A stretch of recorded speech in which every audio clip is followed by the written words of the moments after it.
Today we'll be talking about what happened at this year's U.S. National Championship, where upsets took over heavy favorites, which has us questioning who really is the best in the world. Then we'll be covering the U20 World Championship, where we get to see the future stars of our sport take center stage. Then we get to take a look at some of the biggest throws to happen outside of championships as we analyze a new stadium world record. All this and more on this week's Throw Show.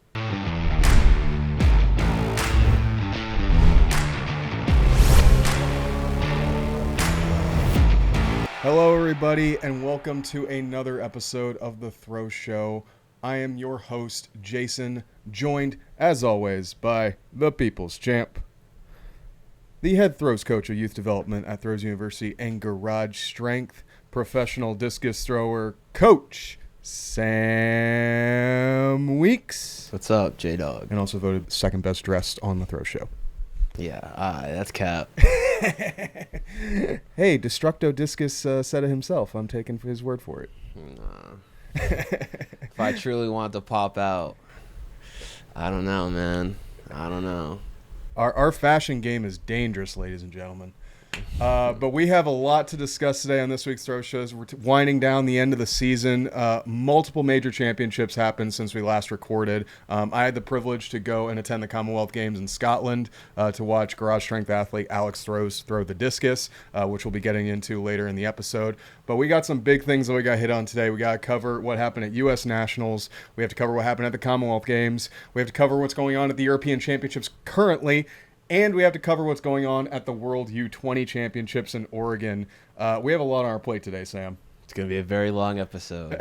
So strap in and have fun. We're going to be talking about a lot of long throws. But what's crazy beyond just talking about the championships is we also have to discuss about far throws that happened outside of these major championships. Like the far throw that we're seeing on our screen right now as we see Mykolas Alekna just continue to do Alekna things. 72 meters, 65 here at Lithuanian Nationals.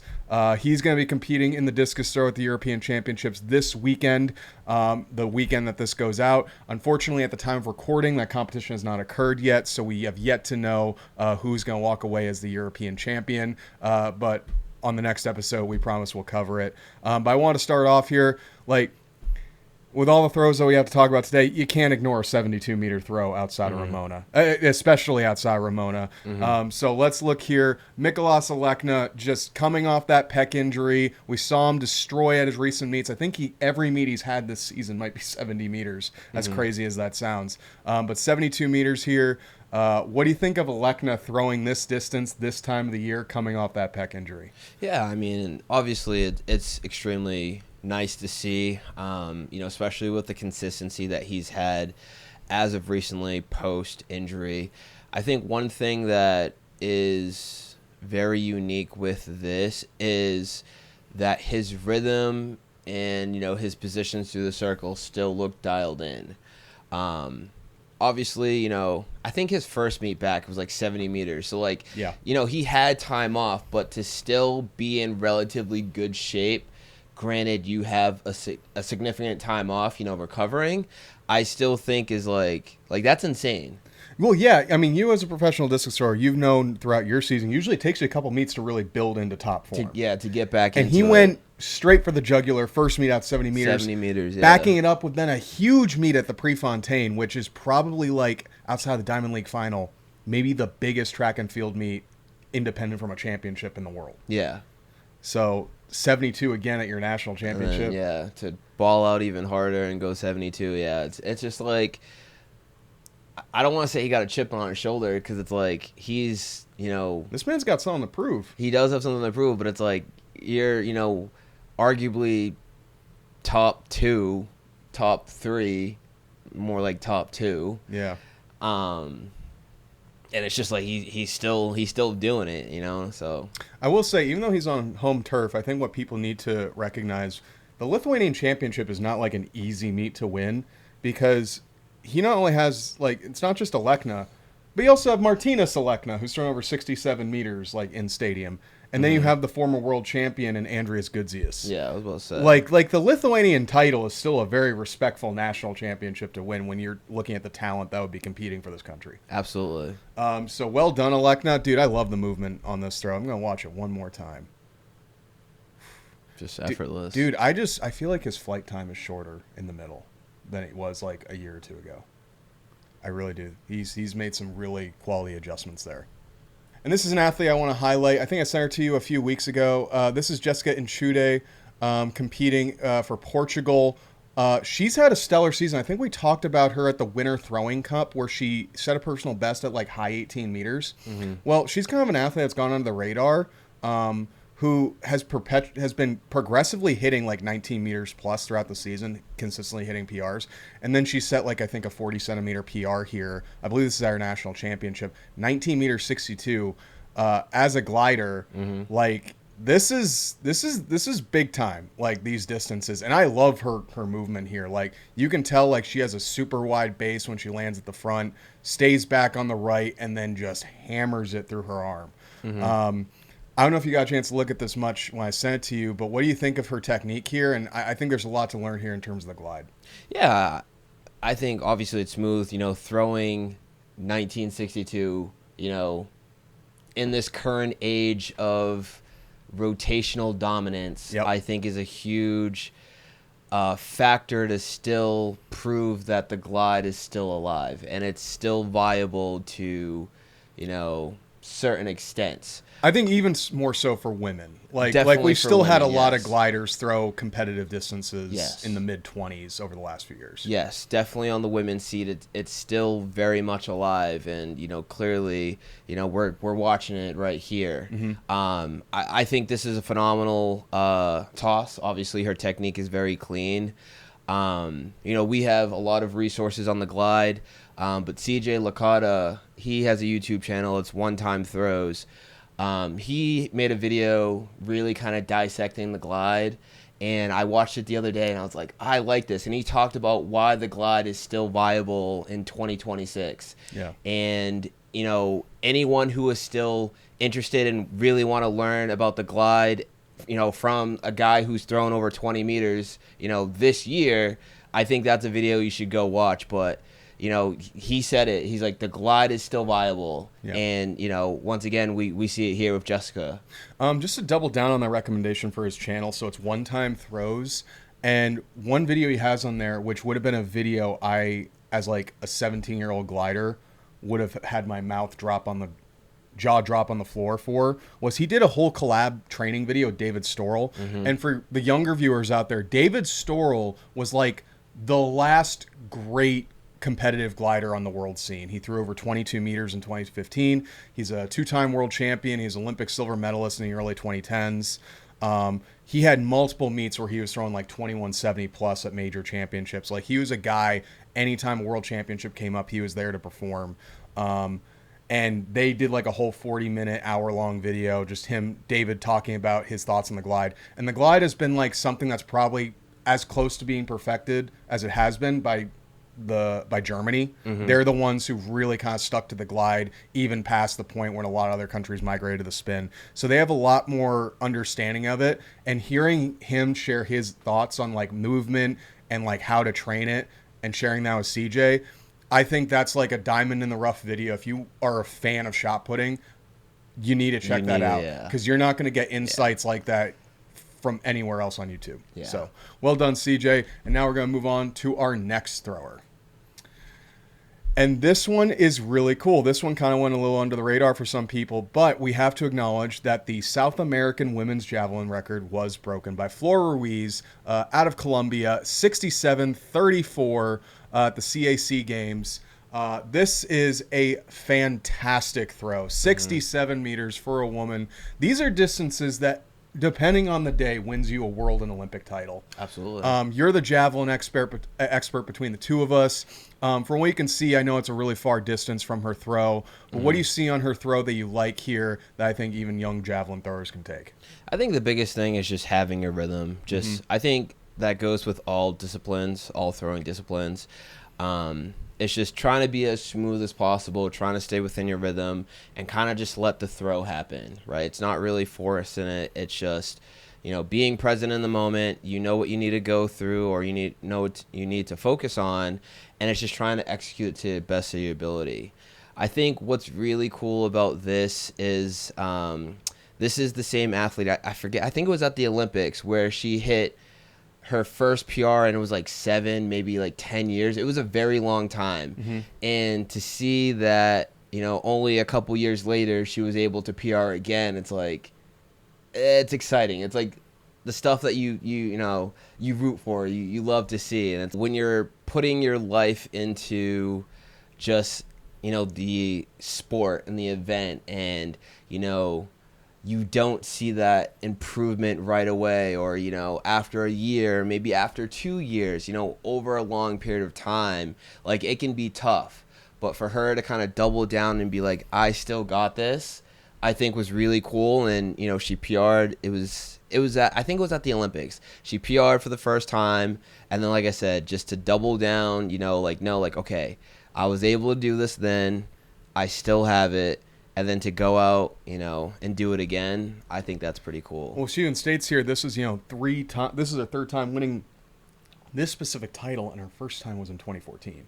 And I also personally love seeing Colombian athletes perform well. We have a Colombian athlete who competes for Garage Strength, Mauricio Ortega, who's also the South American record holder in the men's discus. Mm-hmm. So every time I see a smaller country like Colombia, who, you don't see their track athletes, highlighted too often, it's always cool to see them perform, especially at a major championship like this, and set like a very world-class mark. That's like, if she can keep this form in a different championship, she's probably walking away with a medal. Yeah.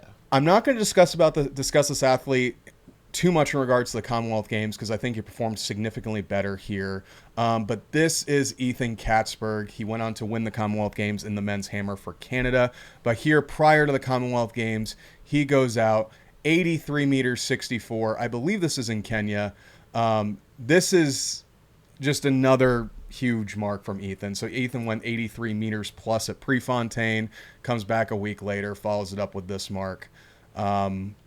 Dude, Ethan, like, we talk about it with Val, we talk about it with Alekna. It's like Ethan just doing Ethan things. Now, I will say, we will get into later in this episode, a challenger has emerged for Ethan, throwing distances that only Ethan has thrown. But in regards to this, Ethan is consistently showing form. Multiple meets over 83 meters this season. What do you see on this throw? Another 83-plus meter mark from Ethan Katzberg. Yeah, I mean, you already said it. It's just Ethan doing Ethan things. Obviously, he has been Mr. Consistent, especially with these tosses over 80 meters. It's getting to the point where it's like, if he doesn't throw over 80, it's like, okay, clearly something was not right. Right. So obviously he's been super consistent, especially performance-wise. I think with his technique, like, I don't know, like, the fine details, but just, like, the standard parts of the throw that you need to do, we know that he's doing. Yeah. And clearly we know that because he's throwing so dang far on a consistent basis. But like you said, we do have another challenger who did throw a little bit further. So, the men's hammer is really starting. It's like to follow like where the women shot, men shot, women's disc, like we've talked about throwsflation. The men's hammer is reaching that level of like historic marks where I think we're going to see a clean world record in the next few years, because a lot of the athletes are throwing these distances are still they're young, doing it consistently too. And they're consistent young, and they're young, yeah. So they got time to develop. One thing I'll make a note here: I made a mistake. This is not the meet in Kenya. This is in Budapest, Hungary. So my mistake there. But another phenomenal throw from Ethan. Again, he backed it up with a Commonwealth title for Canada, throwing just over 80 meters. I think it wouldn't surprise me that he probably trained through that meet, if I were to guess. But I believe the men's hammer will be contested at the Ultimate track world final thing. Yeah. Which again is actually happening in Budapest. So we'll probably see Ethan back again, competing against that athlete that we foreshadowed earlier. And I'll tell you what, it doesn't feel like it's been a long time since our last throw show, but I can tell you it feels like the world and the moon has shifted multiple times since this throw occurred. And this is probably the most historic throw to happen this year, as we see Cierra Jackson throw over 71 meters, 72 in stadium in London to win the London Diamond League, to break the Diamond League record, to have the farthest stadium throw in almost 40 years, overtaking Val Zion's best ever stadium throw, also over 71 meters. This is the farthest throw that we've seen outside of Ramona, and from a surprising source, Cierra Jackson, who's only 23, mind you, and this was 4.5 meters over her old personal best. Sam, I want to start off with you. When you first saw this result pop up, what were you thinking? Yeah, my jaw dropped, bro. I was like, no freaking way did we just witness. Well, I didn't get to watch the actual competition. I had to wait, but I saw the results. And I was just befuddled because I was like, dude, that is a far toss. Like, one, that's dummy far. 2, you did it in stadium. 3, you did it on your last attempt to beat Val, who is, I can't say unbeatable because she was beat, but like damn near unbeatable. Yeah. And it's like, and a Diamond League meet. Just at a Diamond League. Like you did like the infinity gauntlets of just like, what can we do? She did it in this one instance, in this one competition. It was just like, like when I saw the result, I was like, I need to see the video. I need to see the video. Like how did this happen? But she did it. And look at that. Val had a good meet. She threw over 68. Like, yeah. And she was down, I think, she was in third place going into this throw, round 6. Like, her personal best is like 67.40 something by going into this comp. Walking away was 71.72. Boom. So, like, if you really want to dive into the technique on this throw, Coach Dane posted an entire analysis going over his thoughts on this throw. It's an incredible mark. It's an incredible historic mark for all of athletics, but also like American discus throwing. It's crazy to see like how many viable contenders we have on the U.S. women's team that could all walk away winning gold, between the 23 world champion in Lagita Saga, Val, multiple Olympic titles, world champion. Maybe we'll be seeing Cierra Jackson in that conversation come, Worlds in Beijing. Like, this isn't like she's backed it up that she could do it in stadium, because now there's like no question behind it. Yeah. And that's the other crazy part. And I will say, so I've been posting the interviews on the Throws University YouTube channel that I took from USA Nationals. I interviewed both Val and Cierra. And I also interviewed Erica Beisel, who was the bronze medalist in that comp, which that was a crazy comp in general, which we'll get into briefly. But Cierra was basically talking about, like, her social media blew up following this. She didn't know how to react to it. But she still followed that up with throwing over 67 plus at nationals to get a silver medal. So it's like, even with all like this perceived pressure on her following this throw, she was able to overcome that and still put out a very, very strong performance. I think, as she says, like her third or fourth best meet all time. So that's what makes her dangerous, is like, even with something like this, she's able to rise to the occasion when it counts. Absolutely. And she's also like a very sweet person to talk to. I loved getting a chance to chat with her. That was the first time I ever actually talked to her, and I really, really was impressed. And another thing I want to bring up is we had garage strength athlete Serena Brown, who competes for the Bahamas. She's a recent addition to the Throws U garage strength throws team. And, she threw out over 59 meters on her last throw to medal at the Caribbean Championships. Serena has been an incredible addition to the team. Very, very positive. I see a very, very bright future for her. She set her national record earlier this season, and to back that up with an in-stadium throw only like a meter short of her personal best is incredible and showing some great maturity on her end. You've had the chance to train with Serena the last few months. What do you think of her development? What do you think of her performance here at the Caribbean Champs? Yeah, I think Serena just really needed to be in a spot that's conducive to quality training. You know, she says it here, like she reached out to Thurs University. She actually reached out to me, and I was like, yes, like let's make this happen. Yes, let's make this happen. You know, and I shared the message with Dane, and then we all just connected. She came down for a training camp. You know, she saw what training with us was like, and she knew instantly, like, this is where I need to be. She went back, you know, got right, moved down to PA, or moved up from PA because she was from Texas, or that's where she was staying. Yeah. And ever since then, it's just been like, all right, let's get to work. You have clear goals, right? And it's like, let's do everything in our power to make sure that you're in a spot to, you know, achieve those goals. And I feel like that's what this is, right? Yeah. It's moving, you know, adjusting, relocating, you know, and just really kind of just trusting in yourself and your decision, you know, your coach and Dane, and your team and us to help you, you know, get to where you need to be. And, you know, she did just that. So I'm very proud of her. I know all of the GS guys were proud of her. I know when she came in, I was coaching, but I could see like everyone was super excited, dapping her up, hugging her up, all of that. So, you know, I'm super excited for Serena, and I know this is just the beginning to, you know, the part 2 of her throwing career.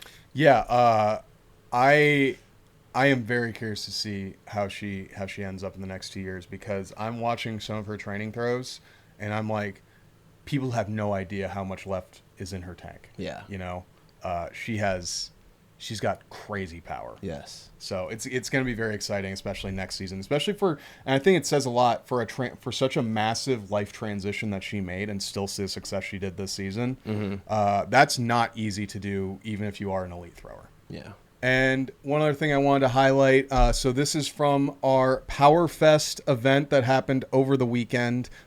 Expect next week the competitions for the men's discus, the men's shot, and elite boys shot. But I wanted to cover one of our athletes' highlights because he had himself a day, and what needs to be understood why these distances are as impressive as they are is he's not even in high school yet. He's about 3 weeks away from starting high school, and that's Lincoln Miller. That's Coach Dane's son, with a 12-pound, throwing 54 feet, legal in comp, and then going out and throwing 160 feet with the 1.6. Both of these are the high school implements. These are distances that medal at the Pennsylvania State meet every year. Yeah.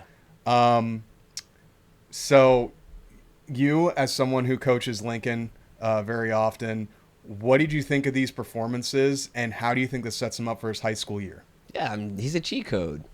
Like, as a coach, it's like you have an athlete who hasn't started their high school career officially throwing marks that would, one, qualify them for the state championship, but like you said, earn a medal at the state championship. Yep. And like the thing is, he's only going to get better as we continue to build and as the year progresses. Yeah. He has thrown further than I did in high school as a senior, not even starting his high school career. So like, just to put that into perspective, like I didn't think I was like phenomenal out of high school, but like I tried very hard. And he is already out throwing me. Yeah. I think that, you know, as a coach, it's just like, dude, like that's the coolest thing in the world, you know, to have just such a young athlete, you know, be that far ahead. And the crazy thing is he's not the only one. No. You know, there's a group of our younger athletes who are transitioning from middle school into high school who have thrown dummy far with, you know, the next level of implements. But obviously Lincoln is like the face of that group. Yeah. Just because he is putting out these marks that are just like, that make you stop and think like, wait, what did he throw? He threw 54? Wait, he threw 161? And this is a testament to the coaching and impact that you and Dane have had on him. Like, he moves well. Like, dude, I've seen collegiate throwers that don't move as cleanly as him. And even on this, he feels like he fell back on that PR throw. I remember when he let the ball go, and he was like pissed off because it didn't feel right. Mm-hmm. And then they called out the distance, and it was like a foot further than his PR. I'm like, Lincoln. Yeah. Like, I thought it was a bad throw just by his reaction, and then once they said the mark, I was like, wait, see, I was at the corner, so I saw where it landed. I'm like, Lincoln, that was a good throw. Yeah. What's the problem?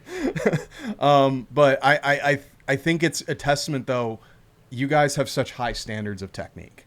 You guys know, he knows what he needs to do based off the coaching that you guys provide him and communicating, what makes the implements go far. So he's more focused and locked in on technique, which, that's a very rare attribute you have in an athlete this young, especially this young. But, we have other athletes as well following Lincoln. We have, Landon Gabi, who threw 51 feet. He's going to be a freshman in high school, same stats as Lincoln. We have Loveland Zudi, who's already thrown like 44 feet, I believe, and she's going into high school next year. So this coming year, my apologies.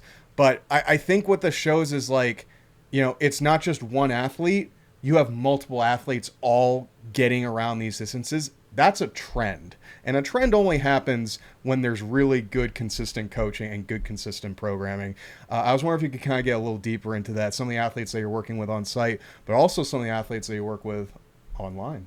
Yeah, I mean, obviously, like you said, it's a trend, right? Yeah. Good coaching leads to good performances, right? And across the board. Across the board. Doesn't matter if you're in person, online, domestic, or international. Like, there is a space for you to get better. And, that's one of the things that we provide. We talk to each athlete. We try to figure out, all right, what is the goal that you're looking for, right? And we utilize the tools that we've used, over the years to figure out what does that specific athlete need to, get better, whether that's throwing a PR, whether that's qualifying for a county meet, whether that's, qualifying for states, or, making nationals. There's a place for everyone, to get better, and that's something that we provide, at Throws University. And it's like one of those things where it's like, if you truly want to get better, we have a place for you. Yeah, so if you want to join the team, if you want to get programming, this is all written out by Coach Sam Weeks here. You can get technical analysis, you get strength programming, you get a throws program so you know what implements you should be throwing and when throughout the entire year. You can click the link down in the description. We have different tiers based off of your level of commitment to working with Sam. But I think one other cool thing that we offer at Throws University is, because throwing doesn't just stop at the athlete. It's the whole team. And we also want to help the coaches, because at the end of the day, like when we're talking about technique, when we're talking about programming, all this stuff on YouTube, all this stuff on Instagram, it's to also benefit the coaches to make sure that they're getting their athletes to perform at their best, because throwsflation, in my mind, is a good thing. And, we have resources down in the link below that coaches can look at. We have courses. We have a 12-week throws program course that takes, a throws coach or a new throws coach of any level, how to work through a high school and even collegiate season. We also have different books on cues and corrections, different materials that you can use that when you see an athlete maybe making what you perceive to be a technical error, those are all errors that we've experienced before with the hundreds of athletes we've worked with, and then we provide the correction to that error in cues and corrections. So I really, really recommend, if you're a coach, check those links out. If you're an athlete or if you're a parent of an athlete and you want to put your athlete in the best position possible to perform, again, check the first link in the description, and that'll get you access to our throws training with Coach Sam Weeks. And now it's time to move on with the rest of the throw show as we get into the USATF National Championship, which occurred in New York City. And man, I'm so glad that we got to have a national outside of Eugene for once. Not that I dislike Eugene, but we live on the East Coast, and it gets costly. to stay a week and a half out there for the national championship and flights. So I like that we got to just drive there and kind of be chill. And we're going to start off with a very surprising winner in the men's discus, and that was Texas Tanner. Maybe it shouldn't be that surprising based on the distances he threw this year at Air Force, but still surprising when you consider who was in the field at this year's championship. So you see that video right there of our teammate Sam Mattis giving him a big hug. Sam obviously had a great season this year. Multiple meets over 68 meters, broke the American record over 72 meters. But we can't deny, and you, who had the opportunity to compete in this competition, can give me some insights. There were some issues with the circle, but that didn't happen to affect Texas Tanner too much as he walks away throwing 65 meters. Texas is the real deal.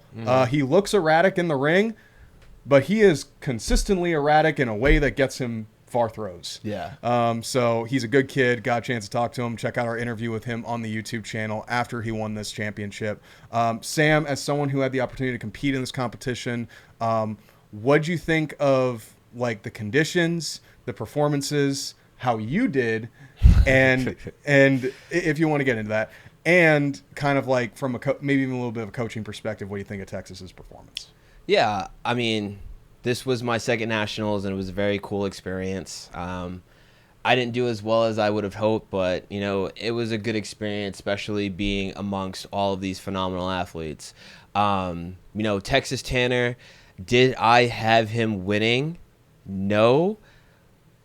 But am I surprised that he did win?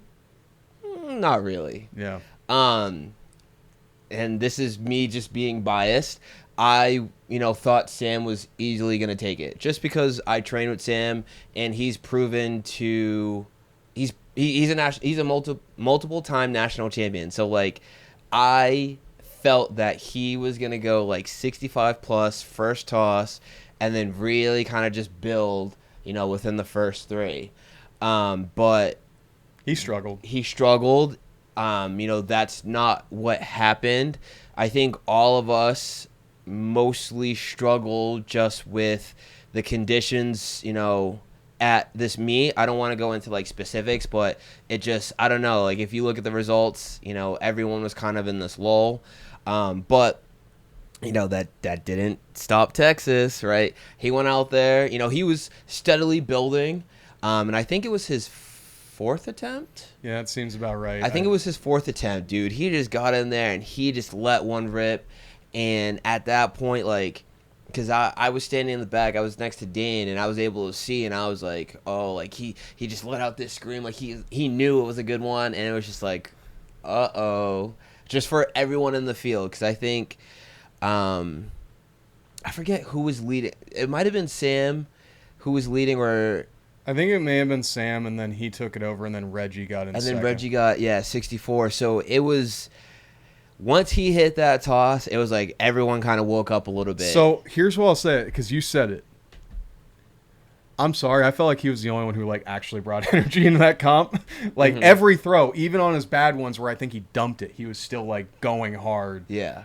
And I felt like maybe that level of aggressiveness. And I only say that because from what I heard interviewing the athletes, they thought the circle was a bit slow and hard to get off the back. But I think part of the reason why that helped him, Texas, is he's so aggressive in every part of his throw that he probably just launches himself out of the back to hit the front. And I think that's where a slow circle has less of an effect on someone like that. But it also comes down to, like, look at his scream. Dude, he was like, where everyone was trying to avoid the heat and trying to be calm and like locked in, he was having fun, truly. Like, he was going out there and he was just doing him. That's a great way to say it. When you can just be yourself, stay relaxed, and have fun, that's when you do things like this. Good things happen. You know what I mean? Same with Cierra, probably, to a certain degree. Like, with how many performances she's had in Diamond League, it's like, bro, I'm in London Stadium with 50,000 people watching me. Like, this is awesome. Absolutely. Same thing with him. I'm in New York City, and I got 10, 15,000 people watching me throw, doing my thing. And it's like, there wasn't much pressure on him to a certain degree, but also he even said this was a form of redemption because he's not happy with how NCAAs went. I think he ended up getting like 4th or 6th NCAAs, and he thought he could win that meet, and he wasn't able to. So this is great redemption. Now he may not have an NCAA title, but he has a U.S. national title, and that, in some regards, maybe even a little better. Yeah, it's pretty cool. Yeah, so congratulations, Texas. I'm excited to see what you do in the future. Glad we had the opportunity to chat multiple times this season. Well done. Absolutely. And going back to the U.S. Championship, one thing I really just want to say is we need to stop sleeping on Annette. Like, seriously. So Annette Echikunwoke won another national championship here. She won the Olympic trials in 24, Olympic silver medalist, wins another national championship here.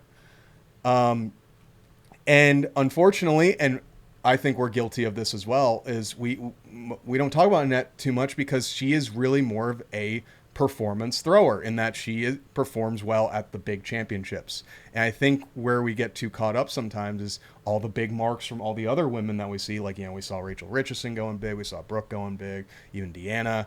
And it's like, we love talking about that. But man, Annette knows how to throw when she needs to throw. Mm-hmm. And I kind of like some of your thoughts on that. But another national champion for Annette, 75 meters. Yeah. She's that girl. Dude, she showed up. Yeah. Obviously women's hammer is very stacked. Just in general, like if you look at who was in that field, it's like you have athletes who, are at the highest level in hammer in this current age. Obviously Annette has been in that conversation for a while now, but, like you said, like, when we discuss it, it's like Annette's kind of just in that group. Like, we've been talking about, Rachel, we've been talking about Deanna, we've been talking about Brooke.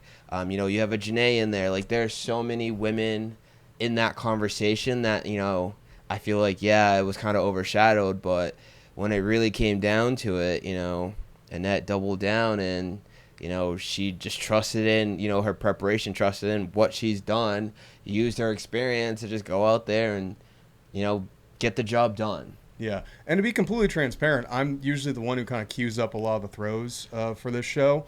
So, like, I think this even speaks to me. It's like I need to be better at getting her highlighted earlier in the season. Even if she has a mark that might be, in our mind, like a little low, because we have to take into account that she's still there, and when it comes time to perform, like, she peaks when she needs to peak. Mm-hmm. Like, it's unfortunate because, her PR is like 76 meters, and it's like we have like she has like 4 other Team USA members are like in the top 10 all time, and she's not in there.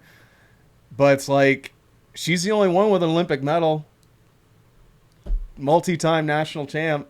Mm-hmm. Like, I really want to see her break through that distance barrier of like 77, 78 plus. And I really want to see her breaking that all-time top 10.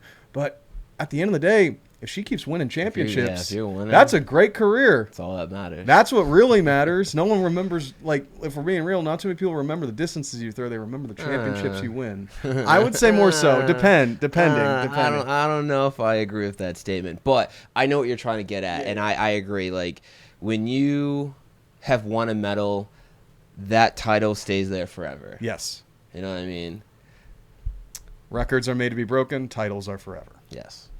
We're going to go back to the discus GOAT for the United States, and that's Val Zion. So this is 8 consecutive national championships for her. 69 meters, 54. It kind of bothers me that I feel like it's like when I see Val throw, I think of Crouser, I think of Joe. She spoils us with the distances she consistently gets out there. It's like how many meets that she's had or championships that she's won over 68 to 69 meters. Mm-hmm. Like probably more than almost any other athlete. But she's continued to show form. She, went out the gun strong, continued. I think early round throws went 68 and then build on this, I think in round 6 to 69.54, fourth attempt to 69.54. I was standing next to her, and I was standing next to Zeb when he was coaching her. I think you and I were both in the coach's box watching. Val's just doing Val things, man. I don't really know what else to say about Val. She's just adding to her legacy. Yeah, dude, like, she is just that dominant. I was very fortunate to be around them during their warm-ups, like, before competition warm-ups. Me and Val, we both got there. I think it was like a Thursday or whatever. It was one of the days, and it was right before the Paralympics, or like right after the Paralympic athletes.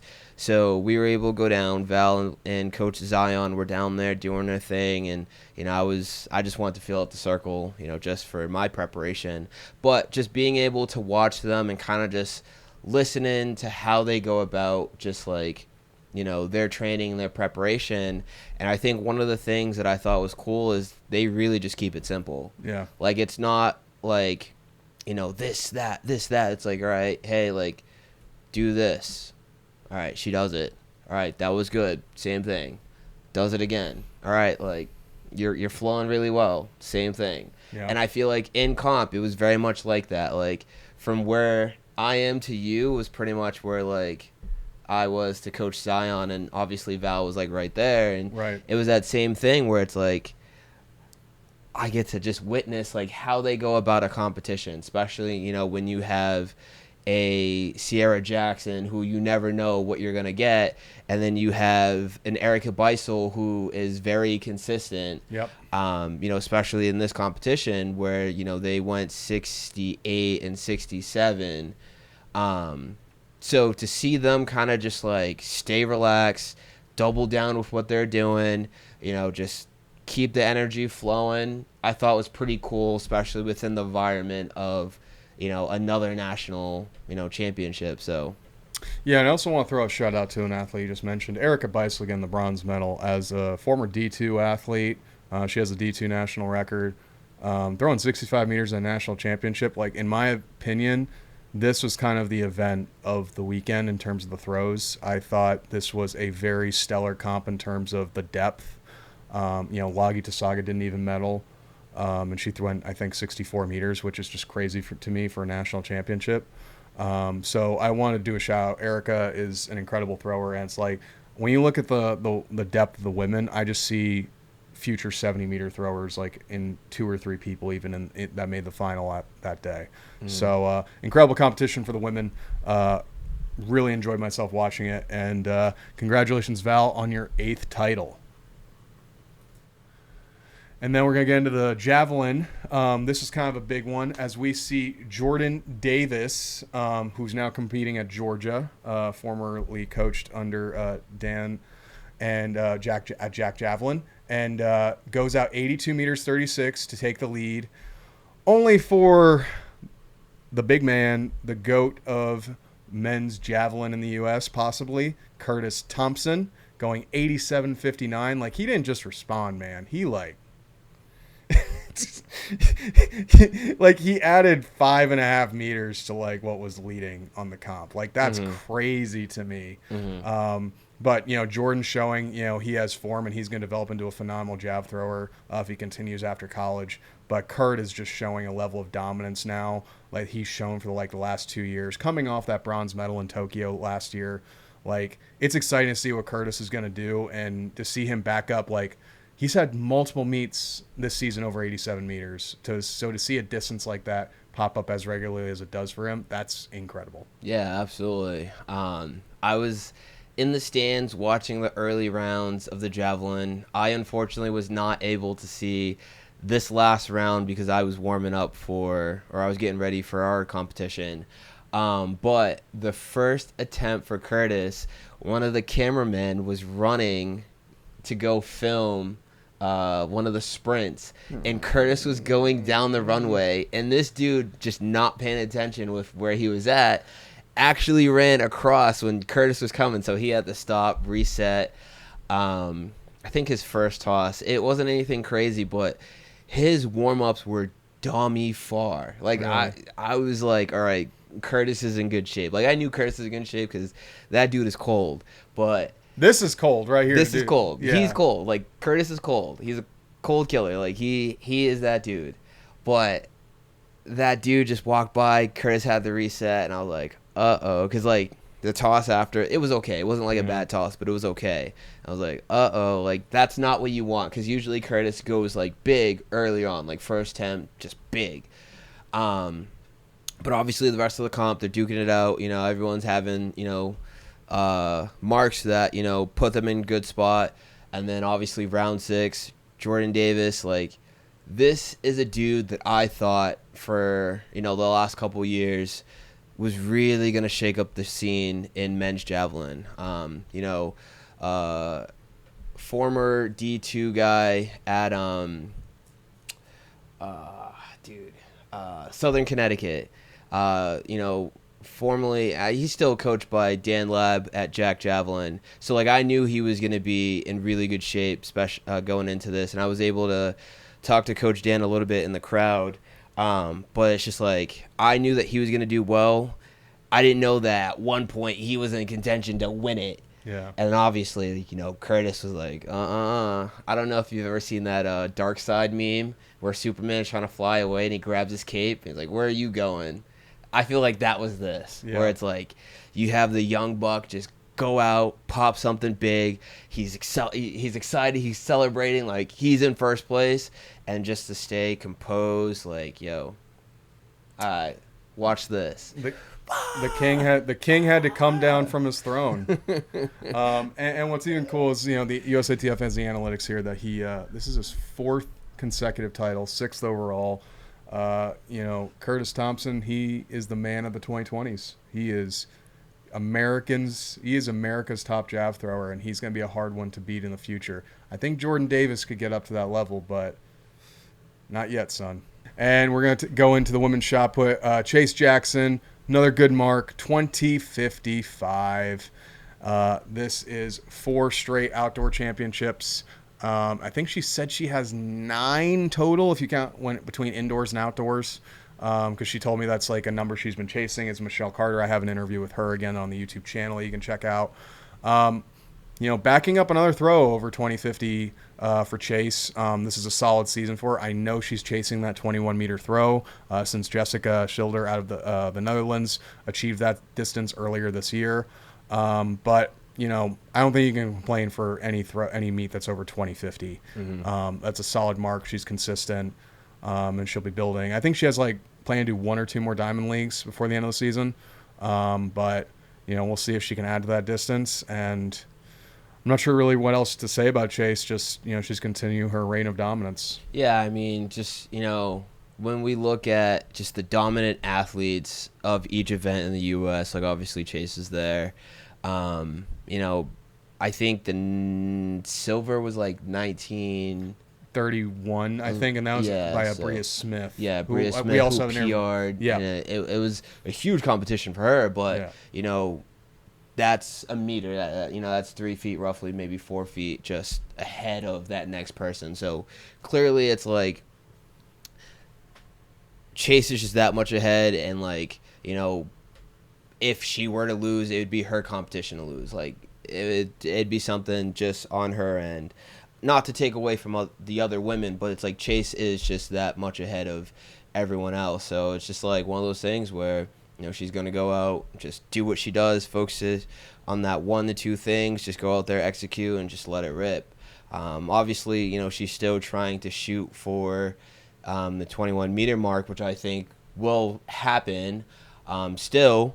And then I know through your interview, she was talking about trying to break Michelle Carter's record of winning, you know, national titles. So, I mean, I don't know. I think she said she tied, or I thought she said she surpassed, but maybe I surpassed. That. Yeah. Or I forget she's the right exact, there. Yeah, I was going to say, I forget the exact details, but like you said, she still has right many years left in her career, so Absolutely. She's definitely going to achieve that.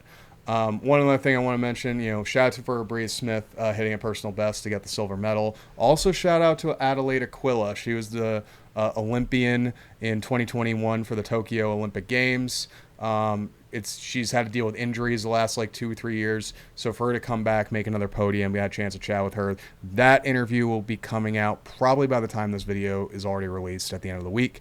But hearing kind of Adelaide's story was really, really heartwarming and cool to see. that she's back in that mix again. And also shout out to my old teammate, Danny Winter. She was a 2016 NCAA champion, and she came back out of retirement because she wanted to throw after having a kid, and she made her first national championship as well as her first national final this past week. So it was really cool to see her perform since retirement. And to keep going with the national championship, one big absence from this competition was a lack of Ryan Crouser, the world record holder, 3-time Olympic champion, yada, yada, yada. I could spend a whole day talking about Ryan Crouser's accolades. But Ryan Crouser had to call his season quits early this season due to his elbow injury, so that left the door wide open for someone to take the national championship. And this came from Pennsylvania's own Jordan Geist, throwing 22 meters 32. 2026, I think it's safe to say, has been the season of Jordan Geist.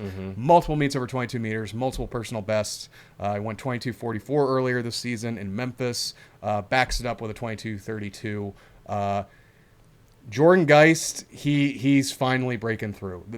This was the year that Jordan needed to prove that he is ready to compete with the big dogs at the Worlds and Olympic Games, because the reality is you need to not only throw 22 meters, you have to be throwing close to 22 mid to get these medals, and he's proving that right now. Very consistent series, opened up 22 meters or 21 high, and then multiple throws over 22 meters. What do you think of Jordan Geist's performance at this competition? Yeah, dude, Jordan showed up and showed out. Yeah. Obviously, talking amongst our shot putters, like they always bring up, like Jordan is good. Like he is good. Like he's automatic at this point. I think Jordan West, he was saying like he had like a far warm up. It was like 22.50 or something ridiculous. I believe it. Which I believe it too, because like clearly like we've had a couple tosses over 22 in this series, and like he's had several tosses over 22 this year. So he was in phenomenal shape. Between him and his coaches, like they figured out exactly what he needs to do, just get everything transferring into the ball, into the finish. And, they've been crafting it, this year, last year, definitely towards the back end of last year, and they've figured it out. And now he's out there, dropping bombs and winning national titles. So, they got it. They cracked the code. They got it figured out. Yeah, and he's also the coach at Slippery Rock University, which is in Western PA. So it's cool to see him balance the coaching duties while also being a professional athlete. And, I think the sky's the limit for Jordan. Like, legitimately, I think he's a 23-meter potential thrower in his future. We'll see if he gets close to that mark, because not too many people have done that. But I think if there is an athlete in the U.S. that has the potential of doing it, it's 100% Jordan Geist. At this point, yeah, and he's young, too. He's still young. Yeah. So it's crazy to me to think how young he is, because he makes me feel old when I think about. You are old. I'm not old. I'm in the prime of my career. But I want to cover another athlete in this competition. I am a kindred spirit with him, as well as you are, as we're talking about Trip Piperi, who walked away with the silver medal. And I want to talk about his silver medal performance, because he did throw almost 22 meters in this competition. I don't want to let throws like this go unignored. Go ignored. So 2191 here for Trip. He's coming off a pec tear, which you and I both understand very well what the recovery process is like for that. Tore it back in December. Ironically, him and I tore both our left pecs at about the same exact time. He got treated sooner than I did, so he was able to come back and throw here in New York City. But I think that says a lot to come back from a really hard injury like that. He told me most of his off season, most of his season coming into outdoors is just rehab stuff. So when you think like it's not about trying to get better from where you were, it's trying to get back to where you were, completely different mental state. And the fact that he was still able to come out, show up healthy enough, and throw close to his personal best, that says a lot for Trip. And dude, he's a gamer. He is a freaking gamer. So it's gonna be exciting. He's another one of those guys that's behind Jordan. That's like, I don't know if he has potential at the high 22s yet. We'll have to see how his career progresses. But the thing I'll give Trip, when he needs to throw far, he throws far. Yeah, absolutely. He's going to pop off. He's going to celly. He's going to do all that. He's going to bring the energy. When Trip is at a competition. Yeah. Because you'll hear the pop off. Like the iconic chest bump. Like, you're going to see it. But Obviously, within this competition, like, he showed up. Yeah. Trip, very fast. If you are looking for a model between him and Jordan of getting off your left and getting it down to the front quick, those two guys do a really good job of that, especially from, like, the younger guys. Like, obviously, you have the Crouser, you have Joe, you have Josh. Like, you have guys, but, like, the next generation, quote unquote, of, like, athletes, like, these are the guys to really just watch, like, how fast do they move through the circle with good technique. Yeah. Because that's the biggest thing. It's like, you can move fast, but you could have sloppy technique and move fast. I used to be like that. But it's like, how do you move fast with good technique, right? How do you accelerate the ball? Because it's not trying to be fast, it's accelerating the implement. Yeah, and Tripp definitely did that. Congratulations, Tripp, on recovering from your injury. And also shout out to Peyton Otterdahl, who got the bronze medal in this competition, also coming off a nasty injury. Yeah. Man, there's an injury bug going on in U.S. men's shot put. It's not fun to see. But to see both Tripp and Peyton come back from those respective injuries, throw really quality marks. This is definitely a good year for an injury to happen, for them to kind of work through it since there's no major. And I think they'll be back ready to do something big, possibly in Tokyo. Absolutely. Beijing, my apologies. Tokyo was last year. And now we're going to get into the Commonwealth Games, which I had the privilege to attend. I was only able to attend the men's discus because tickets were quite expensive. But selfishly, I think the Commonwealth Games is probably one of my favorite events that happens in track and field, because we get to see countries and highlight athletes that we don't often get to see shown too much. And I wanted to basically talk about, we saw Chuck Enekwechi, Samantha Hall from Jamaica, Chuck Enekwechi from Nigeria. Chuck won his first Commonwealth gold, throwing over 21 meters. So with Samantha, like her throwing over 61 meters to win the Commonwealth Games for Jamaica. Samantha Hall's had a great career this season. Mm-hmm.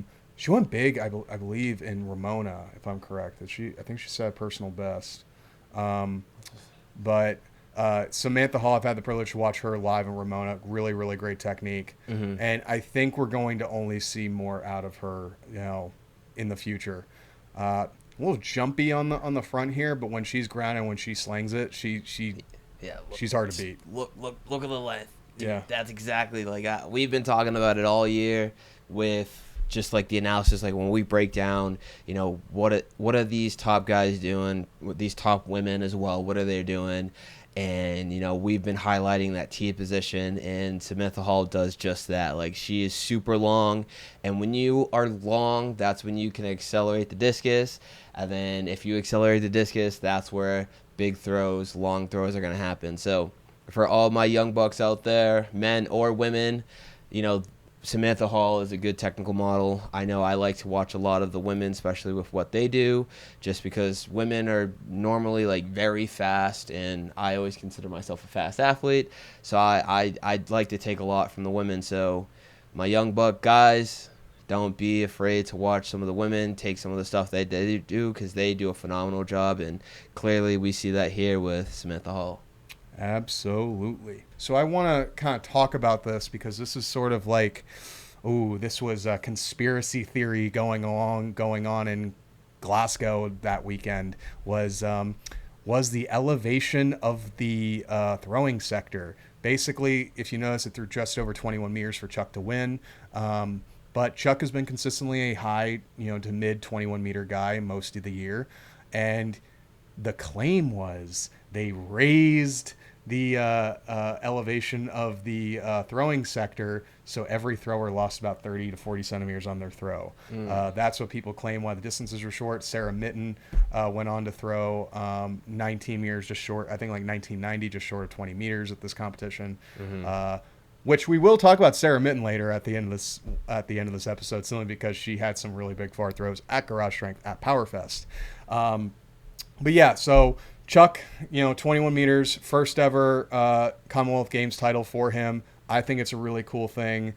Chuck has just been one of those guys who's just been on the scene forever, constantly grinding. We know, like, if he wasn't throwing in the era of throwing that he is now, he would be considered a legend in shot putting. Like if he threw in the mid 2000s or early mid 2010s, like he would have done so much better. It's just he happens to be throwing at an era where it takes 22 meters to get like sixth place. You know, greatest era, bro.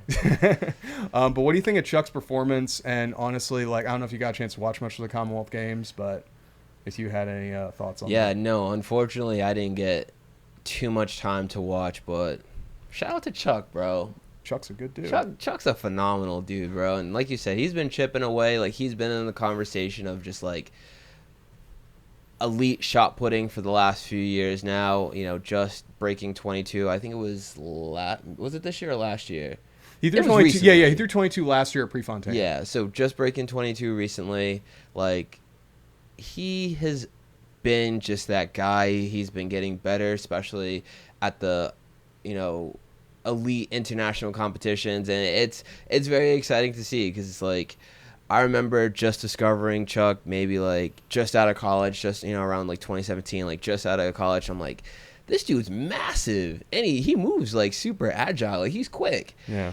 But at that point, I don't think he was throwing as far, but it's like, dude, like this dude's sick. Yeah. And just to like be a fan and follow his progression, follow his career to the point where it's like, oh, this dude is sick. Like, I think that's one of the coolest things. And, you know, obviously he won his first Commonwealth here. So big shout out to Chuck. I have a small personal anecdote about Chuck that I always find funny is because I'll go on like pro wrestling threads and stuff like that. Oh, he's in there. And there'll be times where it's like I'm just reading the comments off of like pro wrestling like dirt sheet stuff, and then I just see the Chuck says, and then I'm just like, and then I'll comment back as like, what are you doing here? Yeah. And then we just kind of look at it. It's literally like the meme of just like you're in like a vast city and it's like everyone, and you just see the two people looking at each other like Spider-Man. Yeah, I'd be seeing Chuck in some of the niche, you know, topics, hobbies that I like. I'm like, hey, wait a minute. He's also so vocal at everything, so he's always posting stuff, and I love it. Yeah. But yeah, congratulations to Chuck. He earned it. It's well deserved. Long time coming. And also, I think it's just important to reiterate. Like I'm talking about the Commonwealth Games.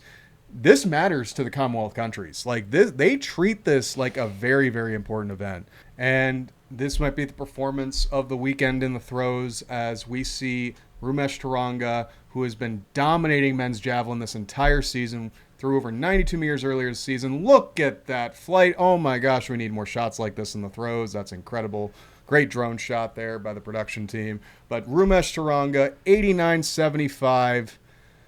This dude's on fire. I don't know what it is about like the Indian Peninsula, but between India, Pakistan, and Sri Lanka, they have just taken over men's javelin throwing over throughout the 2020s. Yeah, he's been balling out. Yeah, like he balled out last year too. I was gonna say I remember watching him. I want to say it was the Olympic Games, and I was like, oh, like this dude, he's kind of nice. Like he's smooth with it, and I feel like each year since then, it's like we've seen like glimpses of him like throwing far, like relatively far. Yeah. Obviously, he threw 92 earlier on this season. I was like, oh, like 92, and then just to double down and go 89.75. I think it says. Yep. It's just like, dude, like he's on fire. And for context, he beat Neeraj Chopra in this event, and Neeraj Chopra is the Tokyo Olympic champion and world champion. So it's like. He also beat Kishorn Walcott. Kishorn Walcott didn't really have a good meet here, but like Kishorn was the reigning world champion, you know, from Tokyo. So like this is what I mean by when you check out the Commonwealth Games, there's some dogs in these comps that like makes it super competitive. But 89.75, like we're talking about a throw that could win any championship, Olympic or otherwise. Yeah. But I know you've talked more about his technique in the past. Great thrower, really fun to watch. Yeah, phenomenal. Just like truly on the come up. Just like sticking to the grind, sticking to the process, trusting the process, and just piecing it together. Once again, just staying natural, just staying loose, staying relaxed, just allowing just his technique to take over and just get everything into that finish. So we need more drone shots in throws for the long throws. That needs to be a thing now. Yeah. And this is another big one. So I got to watch the men's discus. That's why I was primarily there in Scotland to watch. We, of course, had our athlete Alex Rose compete for Samoa. Actually, I got the Samoan flag over here. I was an honorary oos for the day with our coworker Evan Garrett. But that was a great experience, getting a chance to cheer on Alex. Unfortunately, did not have the competition he was hoping for. We were expecting a medal, walked away with 4th place. I will say, going to Scotland, it is very cold there, even in the summertime, especially during this comp. I think during this comp it was like 45 degrees Fahrenheit. Oh, really? Yeah, so everyone was like in sweats and like trying to stay warm. And of course, it's Scotland. It's raining like every hour or so. It was pretty chilly, pretty windy. But Matthew Denny walks away defending his Commonwealth title from the previous Commonwealth Games. 67 meters here. He was dominant from the entire competition. He was in first place. Dude, it's important to recognize how good Denny is and how consistent he is, and just how on point his technique is when it matters. Yeah. You know, you know, I was hoping for a little more from Alex, obviously. So I kind of am like hot and cold on this competition because I remember feeling kind of bummed watching it. But at the same time, the experience of what the Commonwealth Games are, celebrating that with all the Scottish fans. Dude, they were loud. Like, that's the thing I'll give this crowd. It wasn't a big crowd. It wasn't a big stadium. But anytime a thrower came up, they were loud. And that's something you don't really get to see at American meets too often. So Yeah. It's the power of the dad strength. Yeah. And something that Taman would say, the power of the fresh baldy. Fresh baldy. What does Taman know about that? He'll never experience that power. You're more aerodynamic, and Denny just takes full advantage of those two things. Obviously, you know, coming away with another championship. You know, Denny, the last few years, like he's been that guy. You know, definitely within, you know, top 5 conversation, just in general.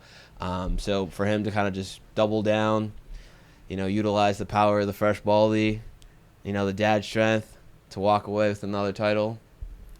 Yeah. And one other thing I'll say is shout out to Frederick Dakers, who got second, because he's been someone who's sort of been struggling the last few years, trying to find his form when it matters, and he managed to throw out a 65-meter throw early on in the competition that held to win the silver medal. So I'm really happy to see someone of Frederick's quality, you know, back in the mix. Absolutely. On the podium. And we're going to continue the Commonwealth Games coverage because we are going to see a historic double as we see Jessica Oji for Nigeria. She got silver here at the Commonwealth Games, throwing just short of 18 meters. She's still very young. She just finished her freshman season at Penn, so she's really not that far from even us. Haven't had a chance to see her live yet, but that's one of my goals this coming season next year is to watch her compete live. But to win a silver medal at a major championship like this young, that's incredible because she's showing not only is she gifted at throwing, she has good technique, but she can compete when it matters. Yeah. And to represent her country in Nigeria, that's awesome. No, absolutely. Like you said, to be this young and to be this composed and to really kind of just double down with, like, I'm her. Yeah. You know, it wasn't that long ago that we were talking about her, you know, winning, you know, New Jersey states. Yep. And now she's representing on the global scene, you know, representing Nigeria and whatnot, you know, expanding on what she did, you know, in her dominance in high school to taking that to the international level, you know, on the global, you know, scene. It's insane to think, like, that wasn't that long ago. No. So, you know, shout out to Jess. Like, she's going to be a force to be reckoned with for a very long time. You know, she's only going to get better, you know, as the years come. You know, she's obviously very phenomenal now, but she's going to be the next one. And we're going to keep talking about Jessica because it wasn't just the Commonwealth Games that she performed well at. 1 week later, she goes to Eugene, Oregon to compete at the U20 World Championships where she won the gold. Yeah. So she walked away with 2 medals in 2 weeks. 2 weeks. 2 international medals. 2 highly respected international competitions. And look at that. They give her the medal and she's just talking her shit. right to the camera because she knows how good she is. Absolutely. She's that dog. She's got that dog in her. And I mean, another meet here, out over 18 meters this time. So like I think she's the only one who crossed 18 meters in the competition. Like, dude, these are far throws, and she's 19 years old. That's crazy. Yeah, dude, she's just phenomenal. Like I said, we knew it watching her at high school. We knew it. Her first year at Penn, like, she was hitting far marks, and it was getting consistently better. And it's like, all right, how are you going to fare on this international scene? And I feel like when you are that good and you have a great support system, like, going to a meet and just really trusting in your process is a lot easier. And, you know, clearly she shows that. Like, she's a good example of just that. So, you know, 2 medals, 2 weeks. Can't go wrong. Nope. It's going to be exciting what she does in the NCAA next year for sure. And continuing the U20 Championships, this has to be highlighted because I'm not sure if people expected this to happen, even though we've been talking about him all season. He is the top American discus thrower in high school this year. Backs it up with probably a more impressive performance than anything he had during the high school season, and that's Simon Rosselli walking away with the gold at the U20 Championships, throwing 66.39. What's important about this is the 175 discus. This is heavier than what he normally threw in high school. So to see that he's already throwing 66 meters with this implement at this age, breaking the American under 20 record, tells me he is going to be ready to throw really far at the 2K next year. Yeah, that dude's a dog. Yeah, that dude's a dog. He's easily going to throw over 60. Yeah. Easily going to throw over 60. Dude, his technique is so sound. Smooth. Yeah. Solid. He's a dog. He's going to be representing Oregon the next 4 years because that's the school he committed to. One thing that I thought was really cool in his interview, he was like, I will be undefeated at Hayward. He was like, I knew if I had to win, I would have to throw the record. He did just that. You know, he said no one will beat him at Hayward, which I thought was sick. I was like, yeah, like that's that true dog energy. True top dog, big dog, BDE energy. And I was like, dude, that's sick. Obviously, because I think they said he was in 5th place going into this attempt and just got the job done, just smacked it. Do you know what his distance was prior to this? Because I feel like he added a good amount to his... Because that's the other thing. Because he doesn't throw the 175, like almost every meet would be a PR for him. Yeah. But yeah, incredible form. But incredible form, and I like interviews like that. I like to see throwers talk their because we need more of that. Let's get people interested in what we're doing. And it's like, bro, it ain't all sunshine and rainbows. When you want that title, you gotta take it from the guy next to you.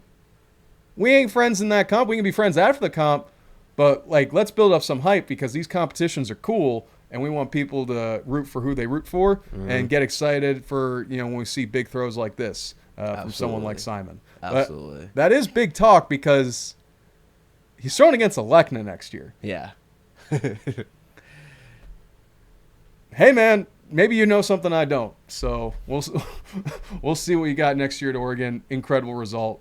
Well done, Simon. So we're going to go back to the U20 champs as we're going to discuss the men's javelin champion as we see Jan-Hendrik throwing 80 meters 50 for South Africa.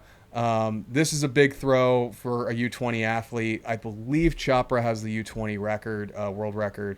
But this is still a fantastic toss. He's the only athlete to cross 80 meters on the day for South Africa. And, we could be seeing a future Olympian high-level challenger in the men's javelin from South Africa with Jan here.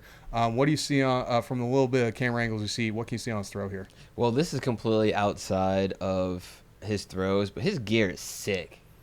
Oh, the South African gear is awesome. Bro, just look good, feel good, throw good. I don't know. That's just it's mesmerizing. But I think just from what we can see, especially with all the different angles, that dude popped off, bro. He went out there, he did his thing, he just stayed long, relaxed, let it rip, smacked 80 meters. Like, that's dummy far. And, like, this is what the 800-gram javelin, I believe, the 800-gram. Yeah, they throw the senior. Yeah, they like, that's a phenomenal toss. Yeah. You know, so, like, clearly he's, you know, going to be really good, you know, as he progresses, you know, into the senior level, international, like, all that stuff, you know, post this. But, like, phenomenal toss. Dude, I'll say this. I love the U20 Championship. It's legitimately like one of my favorites to watch because you get to see all these new throwers that we might be talking about 5 years from now as like these legends. Yeah. And we get to see like the early stages of what's going to be like what could be a very stunning career.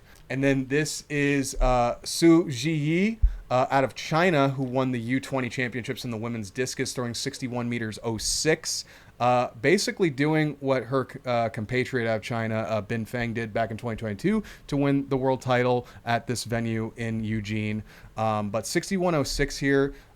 You know, we've talked quite a bit about women's throwing really developing in China. We see their junior athlete, who's the women's hammer thrower. She did not compete at the U20 Championships here. They're probably saving her maybe for like the Asian Games. But going 61.06. China's women's throwing team is world class. It's phenomenal. They're consistently winning across the board. From what we see here, a little bit on our throw, what do you kind of see? What do you think of this performance, and what do you think about just the Chinese women's team right now? She dummy fast. Dummy fast, yeah. Dummy fast, but like both her and Feng both moved incredibly fast. Dummy fast, but like smooth with it. You Yeah. know, like I said earlier, it's not how fast your body can move, but how fast you can accelerate the discus. And I feel like she does a phenomenal job of just that. You know, 61 earlier on. You know, you had US's Jocelyn Massey in this competition. Now, she only threw 58, but to go 61 earlier on kind of just put the competition away because Jocelyn finished second at 58. Yeah. But to go Shout 61, big shout out. To go 61 earlier on to put the competition away, like, dude, when you that one, she did just that. She put it away. She's celebrating. She got, you know, all the energy. Like I said, accelerating the discus, just smacked it. As soon as you, like, when you hit your toss, not always, because sometimes it's like, oh, that didn't feel great, and it's a big one. But this one, it seemed like she knew right away and celebrated, like. So this next one might be going down as celebration of the last few championships, as we see Alessandro Soares out of Brazil winning the U20 world title in the men's shot put. 2035 here. Like, dude, the emotion. This is every reason we love this sport. He, like, got the crowd going. He releases the ball. He knew based off where the current leader was at, he threw further. And he knew he just won himself a world title.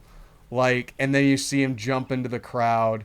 This is everything that's right about throwing. And you see him, the tears as soon as he realized what he did upon releasing the ball. Like, this is sick. Dude, this is like, this is peak. This really is peak. That's literally the perfect way to describe that. This is peak between his performance, between his toss. Peak.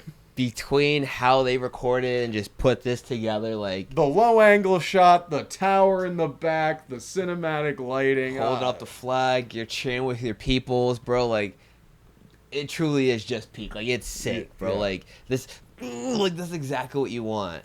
Like, everyone, I pray that everyone has a moment like this at some point in their career, whether it's, you know, like, super small or at the biggest stage. Like, I hope everyone can experience this at least once. Yeah. Incredible. Great job, Alessandro. And one thing I'll also do a shout out as a second place guy was from South Korea, and I love to see a country like an Asian country perform well in the men's shot put because it's very rare. Mm-hmm. So to see a South Korean athlete come up, I love to see someone, because the last like shot putter I remember that competed like well internationally on the men's side was the athlete who competed for Taiwan back in the 2012 Olympics. So this is great stuff. And now we have Asil Abdelhamid as she competes for Egypt, throwing 59 meters 82 in the women's javelin. 59 meters, that is a stellar mark in the women's javelin. That's pretty solid. Yeah, and it's like, you know, for a U20 championship, very reasonable distance to win. And it's like, dude, I think the women's javelin is definitely one of those events can be like hot or cold, where it's like a mark like this can perform pretty well on the international stage. But kind of briefly kind of go over what do you think of a performance like this, especially from an athlete from Egypt? Yeah, I think, definitely when you compare this mark to some of the marks that we saw at like the US Championship, like I think this would be like easily within the top 5, maybe the top 3. Yeah. Because I think our top 2 placers through 61 and 60. So, like, to go 59 high, like, that's a really good mark. So, just making that comparison to this mark to what we see in the USA, especially on the women's side, like, that's a pretty far toss. Yeah. Now, obviously, like you said, just like from the international, like major competitions, it's like you can go either or. You can have someone who's just throwing dummy far, like going like higher to mid 60s, or like, I wonder why the Chinese athlete did not compete in this event. Because she went, she's still a U20. Yeah, but she also, like, the last time we saw her, her elbow was all bandaged. Like, they're probably saving her, like... For the Asian Games, yeah, probably. They're also probably saving her, but... I mean, this toss, like, from a technique standpoint, it's the same thing. It's just, like, staying nice, relaxed, like, just Hayward magic, just putting it together, getting a nice long pull, just letting it rip. I'm curious, because you know how, like... at the World Championships, they always have like the angle and the speed. I'm curious what this would have been, but outside of that, dude, just a phenomenal toss, especially just given the circumstances of what the championship is, just to represent your country and to get the job done. Like, you can't ask for more than that. So now we getting the women's hammer with Clara Hangemann out of Germany, throwing 69 meters, 81 here to claim the U20 title. This is a really solid mark. She's got some height. She's got that Rachel Richardson frame of the tall, long limb body, which we've seen perform really well in the women's hammer before. What do you think here? 69 meters, 81 for this German athlete. Yeah, dude, phenomenal toss. Like, yeah. Regardless, that is dummy far.